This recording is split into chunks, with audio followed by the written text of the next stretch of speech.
아멘. 네. 네, 방금 찬양 인도를 했던 향은 자매는 지금 직장에서 교육에 있어서 1시까지 이제 가야 돼서 지금 방금 나갔습니다. 혹시 안 보이더라도 나중에 너무 이상하게 생각하지 마시고 오늘 원래 성경 봉독을 맡은 김규현 집사님은 이제 막 3교대 이렇게 하다 보니까 오늘 출근하는 날이라고 하네요. 네. 여러분 설교 제목 같이 한번 읽어 보실까요? 시작.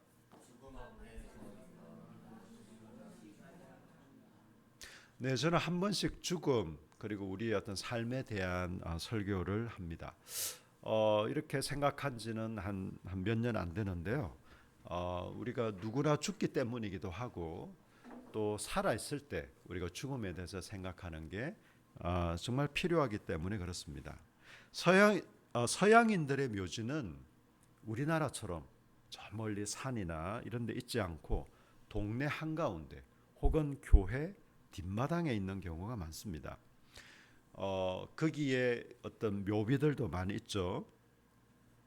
주로 추모의 글이나 아니면 어떤 아쉬움의 인사 뭐 이런 글귀들이 주로 새겨져 있는데 제가 어느 책을 읽어보니까 한 사람이 묘지를 돌며 묘비 그 앞에 써진 글들을 읽다가 멈췄다고 합니다. 단 3줄이 적혀 있었다고 해요. 그 글은 다음과 같습니다. 나도 전에는 당신처럼 그 자리에 그렇게 서 있었소. 나도 전에는 당신처럼 그곳에 서서 그렇게 웃고 있었소. 이제 당신도 나처럼 죽을 준비를 하시오. 이 세 마디였습니다. 여러분 저는 이 세상이 공평할까? 여러분 공평할 수 없습니다. 여러분 사람은 공평할까? 여러분 공평할 수 없습니다. 우리가 공평하고 공정하려고 애를 쓰려고는 하지만 여러분 이 세상은 그럴 수가 없습니다. 태어나면서부터 출발점이 다른 경우가 많고 또 자기가 가지고 있는 능력, 지식 또 여러 가지 환경이 다릅니다. 아무리 열심히 노력하고 애쓴다 하더라도 그럼 제가 그런 것을 폄하하는 것이 아니라 이 세상에서 완전한 공평과 완전한 공정, 그러니까 완전한 정의를 바란다면 그건 너무 순진하거나 아니면 너무 이상적인 우리가 올바른 이상은 쫓아야겠으나 그건 바람직하지 않습니다. 그래서 많은 사람들이 정의를 부르짖기도 하고 공평과 공정을 외치기도 합니다. 한편으로 우리 사회가 더욱더 공정하고 공평하고 정의로운 사회 그리고 이런 세상이 되기 위해서 필요하긴 하지만 우리 그리스도인들은 내 당대에 온전한 정의와 공평을 실현하고자 혹은 이 세상이 그렇게 될 수 있다라는 착각을 하시면 안 됩니다. 우리는 최대한 공평하고 공정하고 정의롭게 살려고 노력은 하되 이 세상이 어떤 상황이 있든지 간에 우리는 그리스도인으로 우리 어떤 삶의 기준과 보폭을 가지고 살아갈 필요가 있습니다. 여러분 사실 제가 그런 차원에서 생각해 봤습니다. 이 세상에서 가장 공평하고 공정하고 정의로운 것이 무엇일까? 저는 죽음이라는 결론에 도달했습니다. 여러분 죽음 앞에서는요 그 누구도 차별이 없습니다. 귀한 분이건 천한 분이건 아니면 여러분 부자건 가난하건 여러분 권세를 가졌든 못 가졌건 잘났건 못났건 금수저건 흙수저건 여러분 죽음 앞에서는 공정합니다. 공평합니다, 여러분. 그래서 저는 이 죽음을 전도서 말씀을 가지고 좀 함께 나누고 싶습니다. 이런 모든 일에는 때가 있다라고 말씀하고 있습니다. 여러분 오늘 여러분 3장 1절부터 12절까지 읽는데 이런 때라는 단어가 참 많이 등장하죠. 범사에 기한이 있고 천하만사가 다 때가 있다. 날 때가 있고 죽을 때가 있고 심을 때가 있고 또 뽑을 때가 있고 뭐 울 때가 있고 웃을 때가 있고, 네, 우리 인생에 이런 많은 때가 있다라고 말하고 있습니다. 여러분, 전도자는요 지금 어떤 면에서 이 말씀을 하고 있는가를 우리가 좀 기억하셔야 됩니다. 전도서 1장 3절을 한번 보실까요? 전도서 1장 3절입니다. 전도서 1장 3절 같이 한번 읽겠습니다. 시작. 해 아래서 수고하는 모든 수고가 사람에게 무엇이 유익한가? 여러분, 해 아래서 일어나는 일을 얘기하고 있습니다. 그 말은요, 이 세상살이에 관해서 지금 이 전도자는 얘기하고 있다라는 말입니다. 이 땅을 살아가는 것은, 여러분, 전도서를 제가 뭐 다 다루진 않겠지만 전도서는 전체적으로 허무주의와 쾌락주의를 얘기합니다. 우리가 그것을 따를 만하다라는 것은 아니지만 이 전도서 여기 저자는 허무주의와, 그래서 헛되고 헛되다 막 얘기하고, 나중에는 우리가 이 헛된 세상에서 그럼 뭘 할 수 있을까? 나 잘 먹고 잘 사는 게 최고인 것 같다. 막 쾌락주의를 얘기합니다. 물론 결론은 하나님을 경외함으로 결론을 맺지만, 제가 볼 때 우리를 포함해서 이 세상의 대부분의 사람들은 허무주의와 쾌락주의를 스윙합니다. 왔다 갔다 하면서. 물론 우리 그리스도인은 그렇지 않죠. 네, 우리는 기쁨으로 살지만 쾌락주의는 않고, 우리는 이 세상이 우리가 기대하는 대로 변할 것이라는 착각은 하지 않지만 그래도 하나님께 소망을 두고 살아가고 있습니다. 여러분, 때가 있다는 것 자체가 축복입니다. 여러분, 예배를 시작하는 때가 있는데 마치지 않는다. 여러분 어떠실까요? 재앙이 될 것이에요. 여러분, 하루 출근을 하는데 퇴근이 없다. 여러분, 제가 한 2년 동안 좀 비속어로는 시다라고 얘기를 하고 공식 용어로는 조공이라고 얘기하는 이제 건설 현장, 그리고 우리가 소위 말하는 노가다 현장에 한 2년 정도 제가 보조 일을 한번 해봤습니다. 일주일에 뭐 하루, 많으면 한 이틀 정도. 여러분, 특히 여름날 너무 힘들었습니다. 땀이 그냥 비 오듯이 올 때도 많았고, 그래서 그때 일을 딱 시작하면 무슨 생각이 드는지 아세요? 한참을 일한 것 같았어요. 근데 시계를 보니까 10시가 안 됐어. 그때 느끼는 절망감 여러분 아십니까? 퇴근 시간이 너무너무 좋았어요. 제가 그런 일을 해보기 전에 이렇게 생각했습니다. 우리가 죽게 하듯 일해야지, 무조건 열심히 땀 흘리고 일해야지, 게으름 피우면 되나? 물론 게으름 피우면 안 되죠. 안 되는데 정말 일을 하면서도 제가 우리 그때 장로님이 사장님이셨는데 사장님도 인정하셨어요. 목사님이 손기술은 딱히 있으신 것 같지는 않지만 아주 성실하신 분이라는 건 제가 인정하겠습니다. 예. 열심히 했습니다. 근데 정말 기다려지는 것은 퇴근 시간이었어요. 여러분, 어떤 일이건 시작이 있고 마침이 있습니다. 여러분, 이 때가 있다는 거, 우리 인생에 시작과 끝마침이 있고, 그리고 우리가 슬퍼할 때도 있지만 또 기뻐할 때도 있고, 심을 때도 있지만 또 거둘 때도 있고, 뭔가 잘 풀리지 않을 때도 있지만 또 뭔가 형통할 때도 있고, 내가 사방에 우겨쌈을 당한 것 같은 느낌이 들 때도 있지만 또 그냥 탄탄대로인 것처럼 그렇게 느껴질 때도 있습니다. 여러분, 하나님께서 우리에게 이 때를 주신 것은요, 하나님의 놀라운 그분의 이 세상을 운행하는 방식이자 우리에게 복인 것입니다. 그래서 3장 여러분 11절에도 이렇게 말씀하고 있죠. 하나님이 모든 것을 지으시되 때를 따라 아름답게 하셨다. 예. 여러분, 이 때가 있는 것 자체가 너무나 우리 인생을 아름답게 합니다. 여러분, 오늘 우리도 예배를 마치고 점심을 먹을 겁니다. 여러분, 기쁘지 않습니까? 네.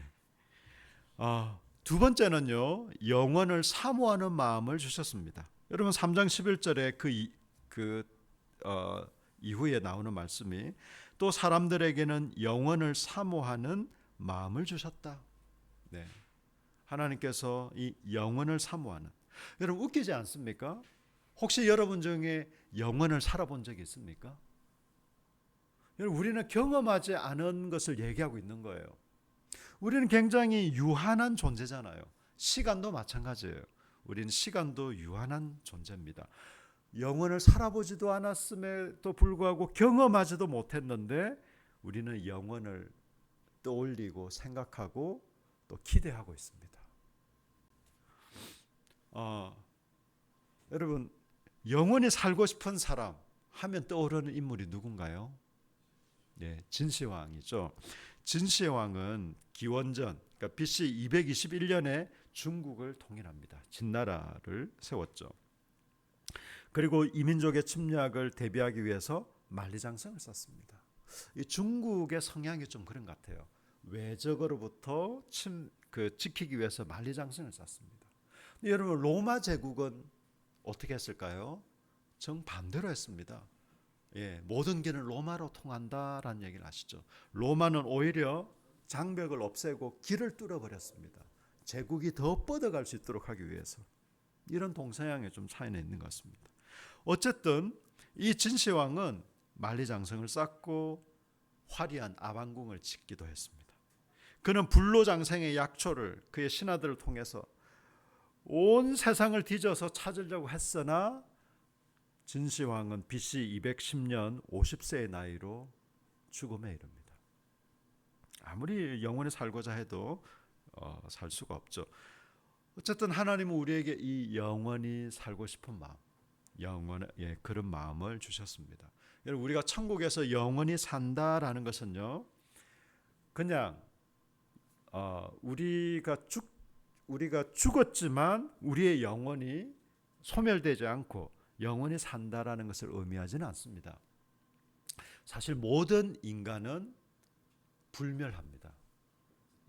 하나님과 함께하든 함께하지 않든 모든 인간은 영원히 살 것입니다. 우리가 천국을 소망하는 이유는 하나님과 함께 영원히 살 것이기 때문에 그렇습니다. 여러분, 그게 우리에게 천국이고 소망인 것이죠. 마지막으로 기뻐하며 선을 행하라입니다. 여러분, 저는 인간이 대단한 존재라는 생각이 듭니다. 이 우주를 여러분 비행기를 타고 다니고 우주를 여행하진 않지만 우주선을 통해서 지금 우주를 관측하고 지금의 어떤 기술 문명을 보면 정말 인간은 참 대단하구나라는 생각이 들다가도 또 한편으로 인간은 별것 아니구나라는 생각도 듭니다. 왜 그렇습니까? 많은 재앙과 제약이 있기 때문에 그렇습니다.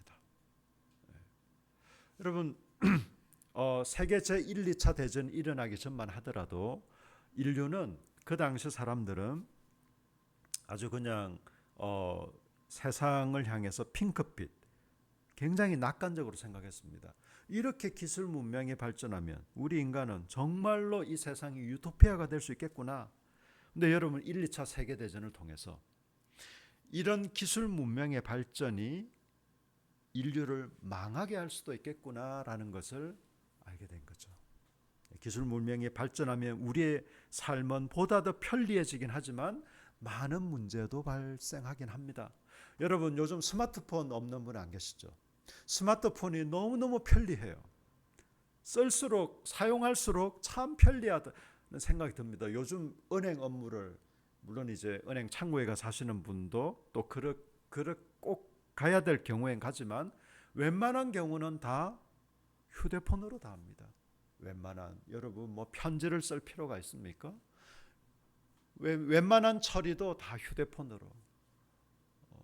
요즘 젊은 분들 주식 많이 하시죠? 주식 이런 것도 다 그냥 휴대폰으로, 뭐 기타 웬만한 것들은 휴대폰으로 다. 요즘 TV 통해서 뉴스 보는 분들도 별로 없잖아요. 휴대폰으로 다. 네, 여러분, 이 휴대폰이 우리의 삶을 얼마나 부유하고 풍성하게 할까? 거기는 여러분 좀 의문이 듭니다. 여러분, 가족들을 보세요. 뭐 한 번씩 외식을 하잖아요. 외식을 하는데 왜 외식을 합니까? 그냥 맛있는 거 먹는 거? 물론 그것도 이유긴 하겠죠. 그러나 같이 대화하고 어떤 이런 시간을 위해서 외식을 하는데 대부분 그냥 휴대폰 보고 있습니다. 그런 경우가 너무 많습니다. 예. 직장인들도 마찬가지고 연인들도 그런 것 같아요. 저는 제가 우리 교회 차원에서 카페를 여러 번 간 적이 있잖아요. 분명히 젊은 남녀인데 그냥 각자 휴대폰 보고 있어요. 도대체 왜 데이트를 하는지 모르겠어요. 물론 제가 이해하지 못해서 그럴 가능성이 큽니다. 저희 세대는 그러진 않았거든요. 근데 요즘 세대는 그게 그냥 데이트일 수도 있겠다라는 생각이 들기도 합니다. 어쨌든 놀라운 그리고 엄청난 과학 문명의 발전이 우리 인생을 부유하고 편리하게 하는 면도 있지만 그에 못지않은 부작용도 있습니다. 왜냐하면 우리 인간이라는 존재가 창조주에 의해 하나님에 의해 지음받은 존재이기 때문에 그렇습니다. 이렇게 지음받은 인생, 여러분 그래서 보십시오. 3장 11절 우리 같이 한번 읽겠습니다. 시작. 하나님이 모든 것을 지으시되 때를 따라 아름답게 하셨고 또 사람들에게는 영원을 사모하는 마음을 주셨느니라. 그러나 하나님이 하시는 일의 시종을 사람으로 청량할 수 없게 하셨도다. 여러분 그러나 중요한 거 아시죠? 네. 너 참 좋아. 너 너무 멋져. 그러나 너는 인간성은 별로야. 여러분 이 그러나가 반전입니다. 반전. 여러분 하나님은 우리에게 때를 주시고 이 때를 통해서 우리 인생을 아름답게 하셨어요. 영원을 사모하는 마음을 주셨습니다. 그러나 하나님은 일의 시종을 알 수 없도록 언제 시작하는지 언제 마치는지 그 과정이 어떻게 되는지 하나님이 일일이 우리에게 설명하지 않습니다. 여러분 너는 이 가정에서 이런 모양으로 이런 성격으로 이런 재능으로 이렇게 태어났어야 돼. 여러분 하나님으로부터 친절한 설명을 받아보신 적 있습니까? 여러분이 당하는 어려움을 내가 언제부터 이 어려움을 줄 거야. 근데 마치는 시점은 한 3년 2개월 뒤다. 너 이것만 좀 잘 견디면 돼. 여러분 그런 설명 들어보신 적 있나요? 하나님은 우리 삶의 갖가지 우리 인생의 일들이 일어날 때마다 잘 설명해 주시지 않습니다. 어떤 일이든. 물론 우리는 믿음으로 감사함으로 우리에게 주어진 삶을 또 어떤 상황의 변화가 있든지 주 앞에 기도하면서 주님을 의지하면서 나아가긴 하지만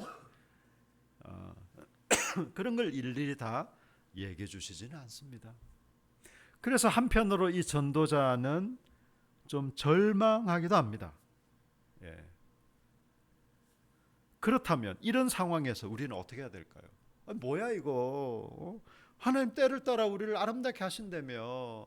우리가 태어날 때도 있고 죽을 때도 있고 시작할 때도 있고 마칠 때도 있고 뭐 일이 잘 풀릴 때도 있고 어려울 때도 있고 뭐 그러면서 인생이 사는 거지. 그리고 하나님과 함께 영원히 사는 거지. 이 땅의 삶이 전부가 아니고 끝이 아니지.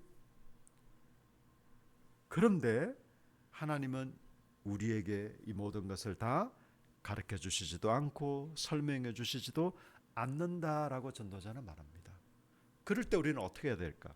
여러분 3장 12절 같이 읽겠습니다. 시작. 사람들이 사는 동안에 기뻐하며 선을 행하는 것보다 더 나은 것이 없는 줄을 내가 알았고 아멘. 그래서 전도자는 얘기합니다. 따라서 우리가 이 땅에서 살아갈 때 우리 잘 모르는 거 너무 많다. 하나님 때를 주셨지만 그 때가 언제인지 우리는 모른다. 하나님이 영원을 사모하는 마음을 주셨지만 우리는 굉장히 제한적인 존재다. 지금으로서는 이 영원을 경험하거나 누릴 수도 없다. 그럼 우리는 어떻게 할 것인가? 좌절하고 절망하고 그냥 체념하며 살 것인가? 아니다라고 말씀합니다. 우리는 하나님이 우리에게 주신 삶을 기뻐하면서 선을 행하는 게 우리 인생에 너무나 복되다라고 말씀합니다. 여러분 기뻐하십니까? 여러분 주 안에서 기뻐하시기를 축복합니다. 여러분, 이 기뻐한다는 것은 세상에서 말하는 무한 긍정, 무조건 긍정적인 사고방식, 이런 거하고는 다른 것입니다.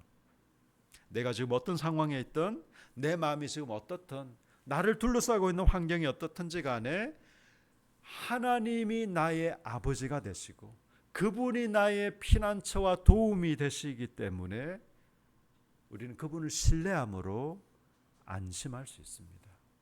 그리고 우리에게 주어진 삶을 기뻐할 수 있습니다. 여러분, 이것이 주 안에서 기뻐한다라는 것입니다. 내가 사놓은 땅이 갑자기 10배가 올랐다. 물론 감사한 거죠, 그건. 그런 것 때문에 기뻐하는 것이 아니라 하나님과 우리와 관계 안에서 우리는 기뻐하는 것입니다. 여러분, 내 삶의 모습들이 어떻습니까? 지금 여러분의 삶에 처한 환경이 어떻습니까? 혹시 요즘 한숨을 많이 쉬지는 않으십니까? 네, 힘들면 한숨을 쉬셔야죠.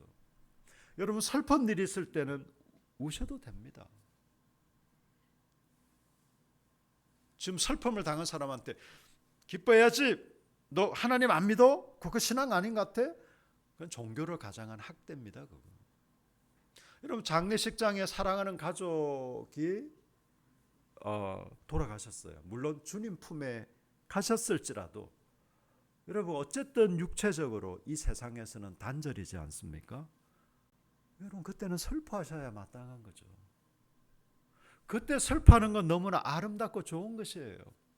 우리가 힘든 일을 당할 때 여러분, 아프다라고 하십시오.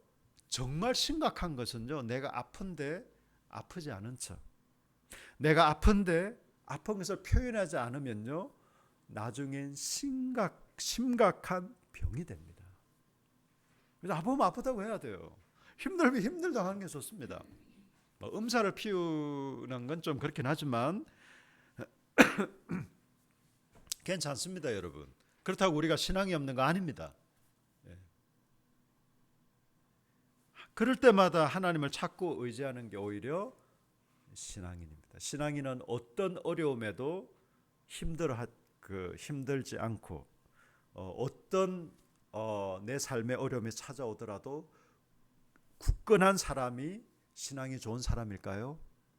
그럴 수 있으면 그것도 좋은 일이지만 흔들리더라도 그때마다 주님을 찾고 의지하는 게, 여러분, 죄를 한 번도 안 짓는다? 너무 좋은 겁니다.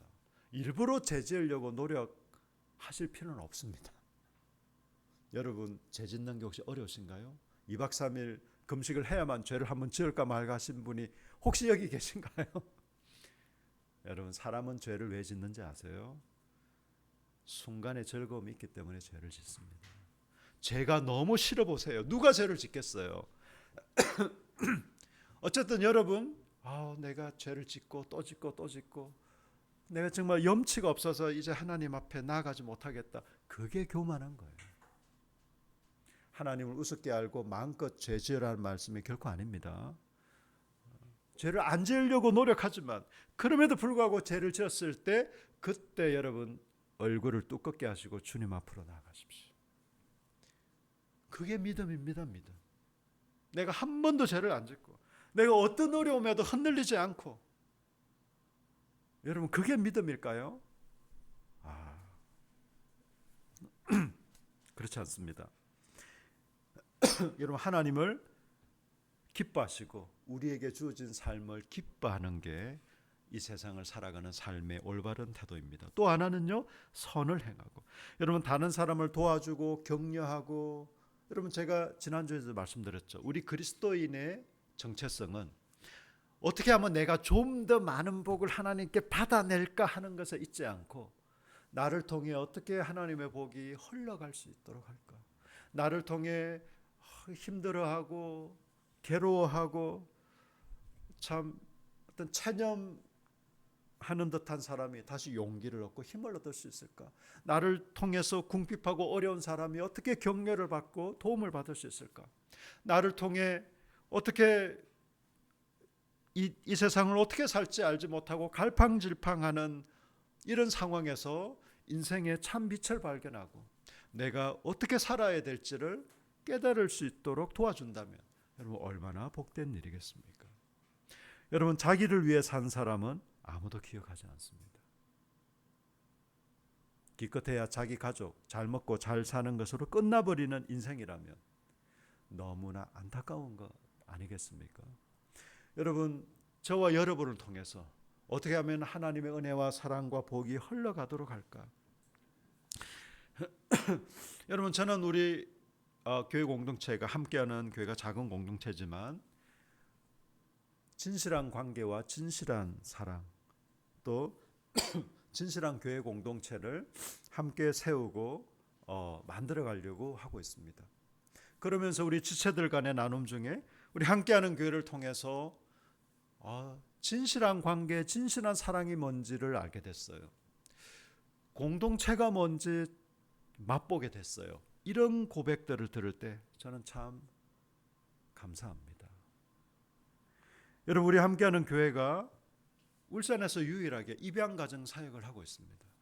대단한 일은 아니지만 여러분 입양 가정들이 저희가 돕고 있는 가정이 5가정인데 단적인 예로 그분들 다 살만한 분들입니다. 경제적으로 적어도 저희보다 어려운 가정이 없습니다. 목사님 그런데 뭘 돕는다 말입니까? 정말 도움이 필요한 분들입니다. 너무 힘들어합니다. 여러분 친자도 힘듭니다. 친자식도. 네. 어디 그냥 쓰레기통에 던져버리고 싶을 때도 종종 있었습니다. 친자식도 내 새끼도. 근데 여러분 입양아는요 그 입양아 자체가 문제라기보다 많이 힘듭니다. 제가 뭐 다 세세히 얘기하지 못하더라도 그럼 지금 최근에 아내가 이제 여기 우리 구영리의 지역아동센터에서 우리 초등학생 1명, 중학생 1명과 진로 코칭을 하고 있습니다. 한 아이는 너무너무 좋아합니다. 조잘 초등학생인데 얘는 너무 많이 참 격려받고 있는 것 같아요. 네. 저희는 사실 작년부터 시작은 했지만 아직 완벽하게 되진 않았지만 우리 울산에 있는 보호종료 아동 이제 요즘 고아원이라 하지 않고 양육원이라고 하잖아요. 이런 어떤 생활시설에서 만 18세가 되면 나와야 되거든요. 예, 그런 아이들에게 뭐 직접적인 막 돈을 주고 하진 않지만 그래도 믿을 만한 어른이 있다. 그래도 너희들이 인생에 대해서 뭐에 대해서 물어보고 얘기를 하고 싶을 때 말할 수 있는 사람이 있다. 적어도 배고플 때 밥 함께 할 수 있는 사람이 있다라는 것을 알게 해주고 싶었어요. 그래서 지금 진행 중에 있습니다. 여러분 우리 이 숫자도 얼마 되지 않는 미자립 교회가 울산에 큰 교회가 얼마든지 많지만 저는 저희 교회가 울산의 다른 교회보다 뭘 잘하고 있다는 말씀은 결코 아닙니다. 예, 뭐 제대로 하는 것도 사실 별로 없지만 우리가 교회로 존재하는 저와 여러분이 개인적으로 혹은 교회 공동체로 교회로 존재하는 한 여러분 내가 좀 부족한데 얼마나 더 많이 좀 받을 수 있을까? 나는 여전히 도움이 필요한데 내가 어떤 도움을 더 받을 수 있을까? 물론 그런 도움도 필요합니다.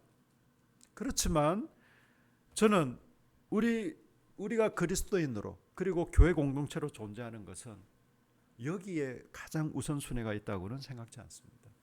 어떻게 하면 우리를 통해서 하나님의 사랑과 은혜가 흘러갈 수 있도록 할까? 네. 요즘 여러분 시간이 사실 물질보다 돈보다 더 귀하다고 하지 않습니까? 우리가 이웃을 위해서 우리의 지체들을 위해서 또 우리의 가족과 이웃을 위해서 어떻게 시간을 사용할까? 어떻게 돈을 사용할까? 그리고 굉장히 중요하고도 실제적인 문제입니다. 내가 다른 사람을 좀 배려해야지. 내가 우리 이웃을 좀 생각해야지. 그런데 시간과 돈을 쓰지 않는다? 거짓말일 가능성이 너무 많습니다. 아니면 마음은 있지만 그냥 마음뿐인 거죠.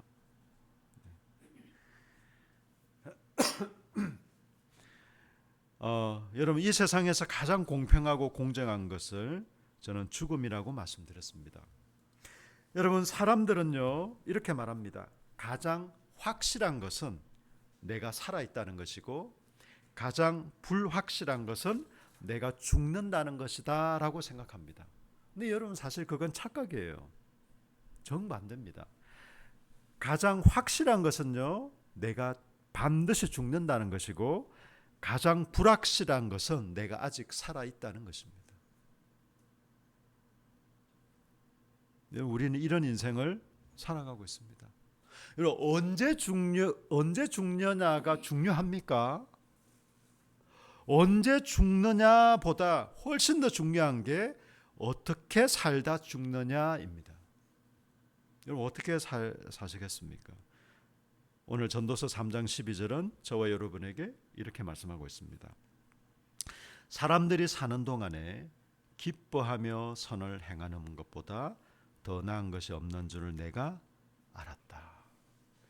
여러분, 하나님이 저와 여러분에게 주신 삶을 기뻐하면서 우리 선을 행하는, 우리 이웃을 돌아보고 하나님의 사랑을 흘려보내고 나누어주는 그런 저와 여러분 되시길 예수님 이름으로 축복합니다.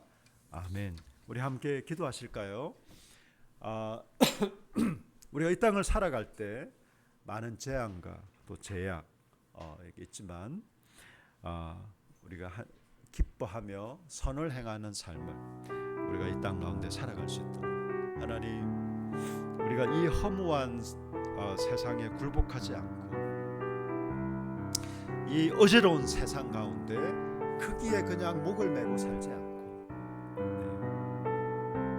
그래서 우리 그리스도인들은 정치에 관심을 갖지만 거기에 너무 몰입되지 않습니다.